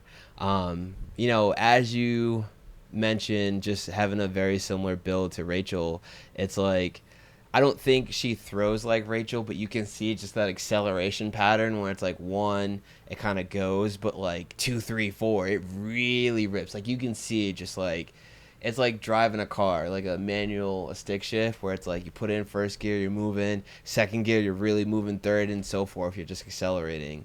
And I know from my experience of hammer throwing and like coaching hammer throw, that's, what we aim for, where it's like, all right, we get the ball moving, but we accelerate towards that back end so we have everything transferring. And, this is textbook. Like, This is what you would want to see. And, just like the general theme of the conversation from today, like, once again, to represent your country, get the job done, especially at Hayward Magic, like, that's dope. And we're going to stay in the hammer throw, but this is actually the second placer. But we got to talk about the second placer in the men's hammer real quick. This is Caden Hewlett. Caden Hewlett threw 77 meters 55 to claim the silver medal, but that's not why this is so impressive. This guy only started throwing hammer, based off the dates here, 18 months ago. Mm-hmm. And he's already an international silver medalist competing against the best in the world. And he made a video basically highlighting his progression of starting out hammer back last year in 2025, all the way up to him winning the silver medal. So this is a really, really cool progression video that you guys need to watch. I'm going to go and look at his specific throw here so we can critique it. But just understand where he came from in order to achieve this distance. And 77.55 here. Have you ever, as a coach, seen an athlete progress this quickly in an event to become no, not from day one to being world class? No, not in a year. Like, it's ridiculous. Like, had a speed run just being a phenomenal athlete. This is the definition of that. And, like, the thing is, it's like he's a really good discus thrower, too. Yeah. Like, he's thrown over 60. Like, he's really good. Obviously, we talked about him indoors with winning New Balance National. I think he won Nike, too, for the weight throw. But, like, we knew he was going to be great. We've talked about him a few times on the throw show, just, throwing dummy far. But when, like, you put it into perspective that, this dude literally started throwing hammer like last fall and is already throwing this far is just out of this world. Like, if I was to just like say it out loud, you'd be like, yeah, this dude's lying. Well, to add on to that, look at his age. 17. He's 17. Crazy. It's not even that like how he speed ran hammer throwing. He also is doing it like a year or two younger than his competitors. Yeah. A cheat code. Literally a cheat code. Like, dude, it has me wondering, like, now, I believe he's going to John Smith. yeah, he's going to Ole Miss. So, pack on some size. I think okay, as someone who's a non-hammer thrower and someone who has worked with hammer throwers, what I noticed here on his throw, purely just fundamental, like slow to fast, keep control, keep pushing on the ball, and he doesn't get cute with it. Like, to me, it's just like he's very... I think what surprised me more than anything is his level of patience with his age in the sport. Because I feel like patience is something that takes a long time to learn, but he just naturally has a knack for it. Yeah, and it's crazy to think because that's something that you gain through experience, but we've already noted, like, he just started. Yeah. So, like, for him to really kind of double down and figure out, because, like, when we watched that other video, you could see, like, his technique just wasn't as refined. You know, I don't want to say, like, he wasn't patient, but... He was raw. He was raw. And to fine-tune that to the point where you can go to a U20 championship and win silver and still look good. Right? Like you said, like, there's nothing cute with his technique. It's all textbook. It's smooth. It's fast. He accelerates the ball. It's very explosive. And not only that, he's throwing a heavier implement than he was throwing in high school. He's throwing a 6 kilo. Like... Dude, which has me thinking, it's like, he's probably in shape right now to throw like 71 meters of 7K, like right now. Which is crazy. So, well done, Caden. You're not going to be any stranger to the throw show, I assume. So, well done. Congrats on the silver medal. We had to bring that up. But I do want to highlight the champion here. As we see Chen out of China. Again, I'm glad to see more and more throwers come out of Asian countries like China, South Korea, Japan, wherever, just because they're not featured as high, as noticeably in the throwing events. Even athletics in general, we don't get to see too many athletes from the East Asian countries. So 79 meters here. I just kind of want to get your opinion of his throw. One thing I know, it's like, I guess one thing I'm kind of concerned when I see a guy like this. Is he a little small before getting into the 7 kilo? Do you think he needs to build up more mass? Because he's throwing elite distances with a 6 kilo, but I'm curious how this will transfer when he gets to the 7. That's a good question. Because I think that's one thing that holds a lot of these athletes back is, like, genetically they don't usually, they're not known for growing like large like European athletes are known for. So it's like, that's why I feel like a lot of European athletes tend to dominate the throwing events. But that's where I'm thinking, like, if this guy could just pack on, like, maybe 10, 15 pounds of muscle. Yeah. Like, I don't know. But you're the coach, so you can tell me if I'm wrong on that. I'm just curious what you think of his technique and how you think he develops. To answer your question, I think just from a general athletic standpoint, you know, our best athletes are the ones who are bigger and stronger. Yeah. Now, you don't have to be, like, 6'5" to get bigger and or stronger. But, you know, in our sports, like, you have to have good technique. Clearly, he has good technique. Now, would he benefit from getting a little heavier? Possibly. Yeah. But I feel like if you can continue to take your development here and transition that into the next level of implements, you know, as you slowly start to gain, I feel like that's what's going to allow you to set yourself up to be successful when you do make that transition, right? It's the same thing that I'm thinking about with our young bucks here at the gym, where it's like, I don't want to go straight to the next weight. Right. I want to use the bridge, you know, weights to help ease your way into that while we still develop getting stronger without losing your technique and without losing your punch. So yeah. I see it the same way with, you know, these guys, where it's like, maybe, you know, they're not as big as, you know, their seniors, but it's like, just keep doing what you're doing, you know, slowly start to build, slowly start to gain, and then that's going to allow you to make that transition and make it easier and be successful as you know, make that transition. I agree. Congratulations, Chen. That's awesome. Love to see China represented in these championships, especially as we lead into the World Champs next year in China. Now we're going to move on briefly to the European Championships. So we are currently going on right now, so we don't have all the results. We're going to be finishing up the European Championships next episode. But I do want to highlight this one throw from Euros, and then we'll go into our final throws of the day. But this is Bence Halaz. We've talked about Bence Halaz multiple times on the Throw Show before. Mm-hmm. He's an elite men's hammer thrower, multi-time world Olympic medalist. As we said at the beginning of the show, the face of hammer throwing internationally has been Ethan Katzberg. He's been the only guy who's been crossing 84 meters, multiple meets over 83 meters the last 3-4 years. But Bence has laid down the hammer. He's been there, yep. To throw 84 meters 25. This is a distance that we haven't seen from a European athlete, I believe, since the early 90s. Maybe even the 80s, but at least the early 90s, basically at the fall of the Soviet Union. We have not seen an 84-meter thrower like this. The last 84-meter thrower before Ethan Katzberg, I believe. My apologies, not European, because I forgot there's Ivan Sikon, but we can debate whether those marks actually even count to begin with. But we see Bence Halaz here, 84-25, massive throw, challenging Ethan Katzberg. They're going to face each other at the Ultimate World Championship Final of the Universe. I don't know what they call it. It's a weird name for a meet, but it's going to be in Hungary, so he's going to be defending in front of home turf. What do you think of this throw here? Another 84-meter thrower now in the mix. Yeah, bro. Like, you know, we talk about Ethan, like, oh, Ethan's top dog, and Ethan is top dog, but he still has multiple meets. He's not the world leader at the moment. I said the same when Rudy had the world lead for like 1 week last year. But it's just like, obviously, like, this is a massive toss. This is a huge toss. Yeah. National record, world lead, and it's like, you know, at this point in the year. And it's like, all right, like, you know, if we do have this, I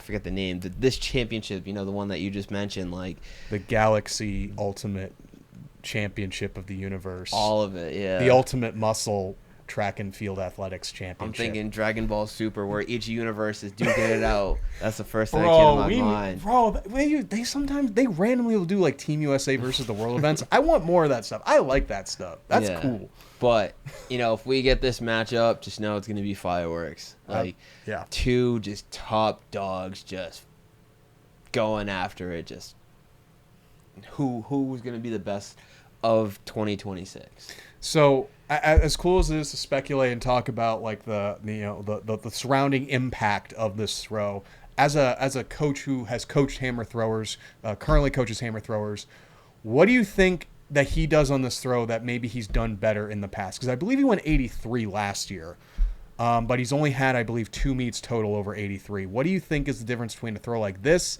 and him maybe going like 81 in previous meets? That's a good question. I think it's just showing up. Okay. You know, like how much can you complicate hammer? Because I feel like when I've talked to you can complicate anything. Okay. Well, I feel like a lot of hammer. The old hammer coach who I used to train with, who coached a few American record holders, he said the hammer is the easiest thing to coach. I never really understood that because I never threw the hammer. But in terms of like, no one's technique really looks too different from each other. So I'm curious, like at this level, what really gets you those extra couple meters to reach those historic distances? I think it's just like any other throwing event. Like, obviously you have a technical model, and it's just staying within the framework as much as possible. You know, there will always be things that you can fine tune, but I think from the global standpoint, it's like, are you executing the technique that produces far results? And, you know, these guys are the best of the best at doing just that. Like, I'm sure, like, he could go out there and throw dummy far at any given point. Now, how do you get from 83 to 84? It's literally just doing the little things. Right. You know, making sure that you can execute every single one of those minute, fine details to the highest precision. And then that's when, you know, you have high performances. Granted, you can stay healthy and whatnot. I do think, you know, staying healthy is a big means to that.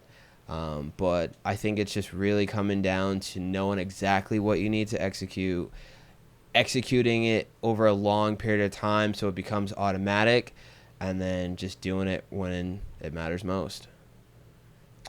Yeah, it's exciting to see what Bence will do, especially when him and Ethan battle it out at this championship at the end of the year.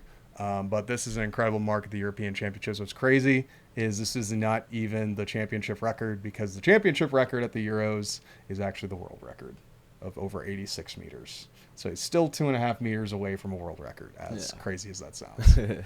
I want to finish off this throw show right here with some of our top dogs. They just finished out their season. You also finished out your season over the weekend at the Garage Strength Power Fest event, where we have probably the largest meet we've ever held in history of doing this event. We've done it for the last several years. You helped manage that event, so I want to thank you for running such a smooth ship to get out the hundreds of athletes who compete in the shot put and discus this past weekend. I want to start off by talking about the winner of the men's comp, and that's Tamon Johnson. Tamon finished off his season throwing 20:39. This was the most consistent year he's ever had, over 20 meters, which is very exciting to see. Tamon, I know he's had, he wished he performed better at the national championship, another 9th place finish, but in terms of the progress he's made at keeping a really high base, I think this was a successful year. I thought he had good progress with his technique. You train with Tamon. You see what he's been working up to, what his whole season's been. What did you think about his performance this past weekend at PowerFest? Yeah, I think, it's a good, consistent finish. Tamon has had a phenomenal year this year, with, I think, almost every competition being over 20 meters. Just that in itself is a huge accomplishment.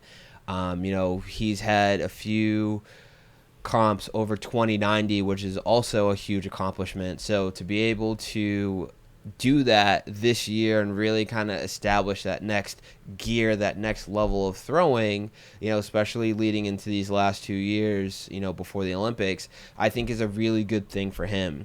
Having conversations with Tamon, he wants to be, in that conversation of the top shot putting in the U.S. And I feel like this year is going to allow him to set up for next year, to be in contention to do just that. Yep.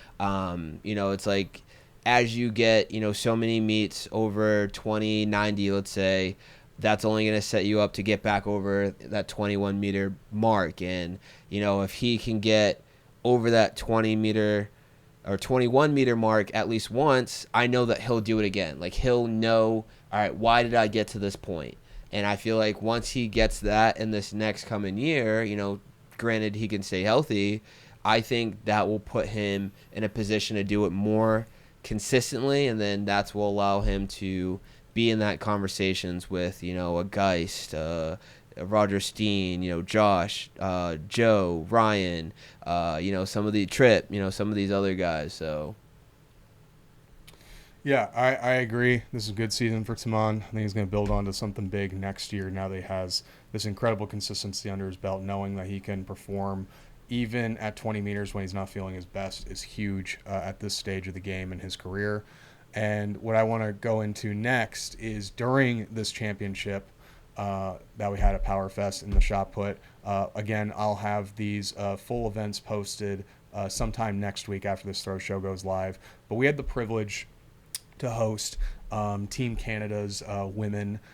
We had Sarah Mitten here. We had Liv Sands. We had Charlotte Bolton, who is a para-athlete for Canada.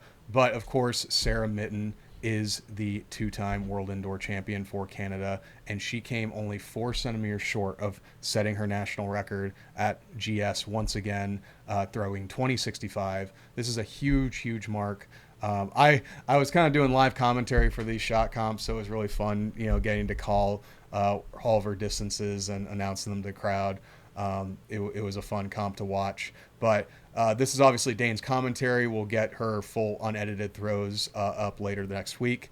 But from what you saw from seeing Sarah live, what did you think of her performance?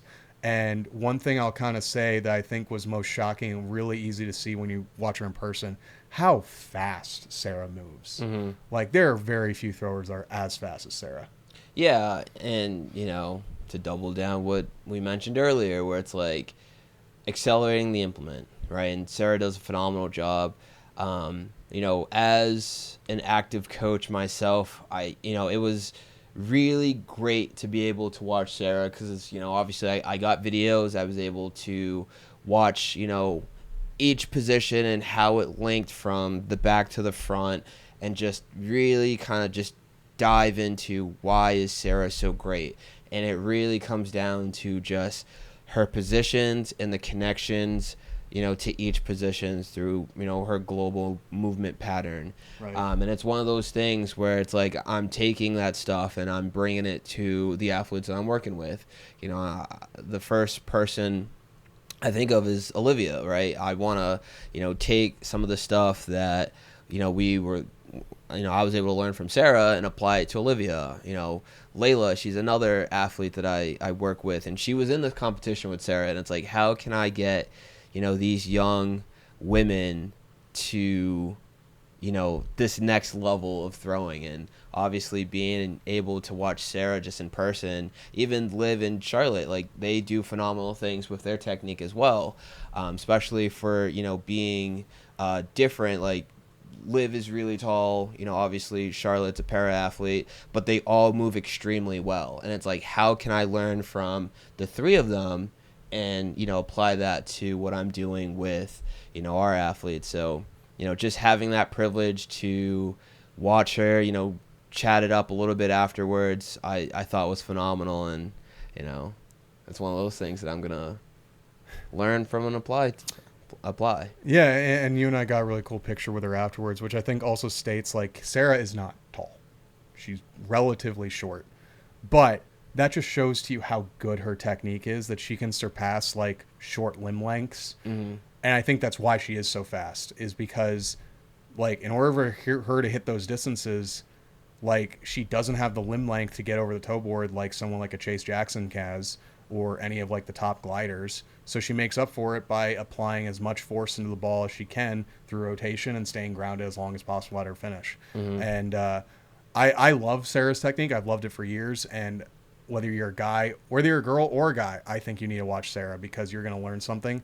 And I think it was a good role model experience for a lot of your younger athletes to see an athlete of her caliber in front of them and see, like, how does she handle herself in a comp? How does she respond to maybe not a great throw? And then also, like, what is she doing in her warm-ups to get ready for the actual competition? I think there's a lot to learn there as a young thrower from the way she conducts herself. And she's also just a great person. Absolutely. Willing to get pictures with anyone. Was really, really cool talking to the younger athletes, sharing some advice. So this is kind of a call out to Sarah, her coach Richard, Liv, Charlotte. Thank you guys for all coming out. And we hope to have you out again because it's always an incredible experience to have you guys throw, and not only throw, but throw super far. Which leads us into one more video that will close out the throw show for today.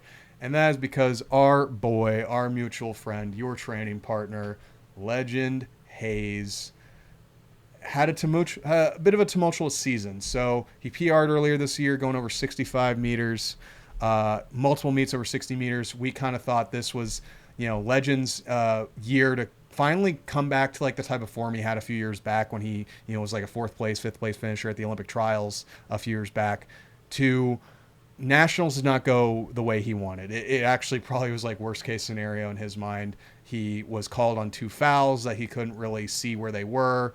And then he ended up playing it too safe on his 3rd round throw. Didn't get the distance he needed to make the final. So he was pretty displeased with his performance there. But he knew he had one more meet left. So at PowerFest, he's like, I'm going to make this meet count, and make this meet count. He did. First throw over 61 meters. And then I was like, oh, Legend's going to have himself a day. And he ended up going over 63 meters this day to, I believe, have his 3rd best competition ever, or maybe 4th best competition ever. And the fact that he had to fight so hard to save it. And before anyone says anything, I slowed that throw down to very, very low frame rate to know that he 100% saved that throw. And the fact that he fought for it shows a lot of discipline that he's made to correct that issue. And yeah, I thought Legend had himself a day. You also competed in this competition, so I'm curious if you have any insights on the day, with what you performed with, and how you think about Legend's throw. Yeah, I think Legends, this toss in particular, I was excited. I knew that this was going to be a big toss. I had my final toss right before this one, so I was out in the sector retrieving my discus, and as he was going through, like once it left his hand, I knew it was going to be a big one. Just watching it fly over, I was like, yeah, as soon as it landed, I threw my hands up. Like, I knew that it was going to be a big toss. I think his series was his best series that he's had that I at least know of. Like, he opened up at 61. Every toss was over 60 except for one. That one he ended up fouling. But just the consistency from start to finish is exactly what we wanted from Ledge. Obviously we would have wanted this competition maybe, a week earlier. But, it's one of those things where it's like you take it for what it is, you learn from it, and, you just try to get better. And that's exactly what he did here, from opening up to 61 meters to finishing at 63, doubling down, that this year was successful. He threw 65 at Ramona, like, cool. Everyone has their own gripes with Ramona, whether you accept those marks or whether you don't. But to double down and to throw 63, especially after throwing, not as far at the U.S. Championship, I think is really special. For me personally, both myself, Ledge, and Taman, we had to work the throws camp, so we didn't get too much time to prepare, training-wise. I know myself and Legend only threw on Monday.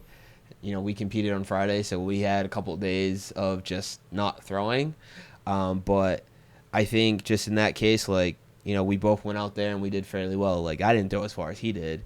And actually the day before I was like, oh, I'm taking you down. Like, I'm going to, outthrow you. I threw 51 my first attempt. He threw 61. I was like, oh, yep. So that's where that goes. But I finished with 56, which I thought was pretty good for me, after working literally 3 12-hour days the day before, prior to that. And what people need to realize is, so this comp, I think, took place around 11 a.m. Yeah. You were out working in the sector at the end of the shot comp by 11:30 p.m. So, we need to show some appreciation to Sam here. He had himself, a 15-hour day on Friday to set up for the discus comp that started at 9 a.m. all the way to finishing out the men's shot put that finished at 11 and then 11:30. So. I helped out in the morning. I was sweating bullets. I was like, oh, this is not good. But, to still kind of finish strong I thought was good. Obviously, to be, supportive of my guy. To see him kind of bounce back and really just finish out strong, it's like, do I wish that was me? 100%. But, to see, me and Ledge, 2017 D3 Nationals, we both competed against each other. And to, be where we're at now, it's like, I'm very proud of him. I'm very proud, to say that I get to train with him and, go along this journey and just watch him, do his thing. And I know, I'll be right there, next year, hopefully will be my year. But to see this, to open up at 61, finish at 63, have every toss outside of one be over 60, and you saved all of them, I think that's very special. And one thing I want to kind of note is if you kind of look in the background there, we had quite a few people watching the discus. And I think one thing that Throws You does better than almost anyone is, I think when we try to pull crowds for our events, this is obviously after the end of our Throws You clinic, which, by the way, we didn't even really talk much about in the throw show, but we have a clinic that we've had really positive reviews with for the past few years, and it keeps getting bigger and bigger and bigger. And the energy on the last day when it's the throws meets between discus and shot, so many smiling faces on the young athletes. Obviously, they feel so happy to be doing the event. They have a good relationship with the event. You guys do a good job at making the camp entertaining and fun, but also super educational because so many PRs happened on Friday at the end of that camp from the technical adjustments that you guys helped with these athletes. So I just kind of want to reiterate, like, you know, the people that have really put the work in to put this event on, guys like Sam, guys like Trevor Stutzman, one of the owners of Throws University, and Dane Miller, and all the other volunteers we had. Thank you so much for helping us put on such a stellar event. And I think one thing is, legitimately, I thought this discus competition was even more fun to watch because you guys rarely get crowds at home meets, and you guys had like maybe 100 athletes and their parents all sitting on top of the hill right behind you, clapping for on your throws. I was kind of thinking, like, what do you think? How does that impact you as an athlete in a competition atmosphere like that? It makes it fun. Yeah. You know what I mean? Like, usually our home competitions it's really just us. Sometimes we'll have the high school kids there, but it's mostly just us. Like, to have an actual crowd that will respond, especially, you know, and they know what they're seeing. Like, they know what they're seeing. And I think the really cool thing is, like, a lot of these guys were, you know, campers, right? Yeah. So, like, to be able to witness, like, all right, why are these guys so great? Like, we're telling you how you can be great, and then we get to show you. Yeah. You know, and obviously you get several different levels between myself, Ledge, and, you know, Mattis, who also competed here. Yeah, and Sam went 65 meters. He went 65. So, you know, you get to see it firsthand of, like, all right, you know, Coach Weeks told me this, Coach Ledge told me this, and then they went out and did just that. Like, one of the things I was talking to the campers was like, yo, command the room. Like, on your last attempt, I want you to get the people going, bring the energy, command the room. And we all did that, right? Yeah. Legend did it, myself, I did it. Like, if you watch my video, like, I'm instructing them how to clap because sometimes the claps are a little too fast. Yeah.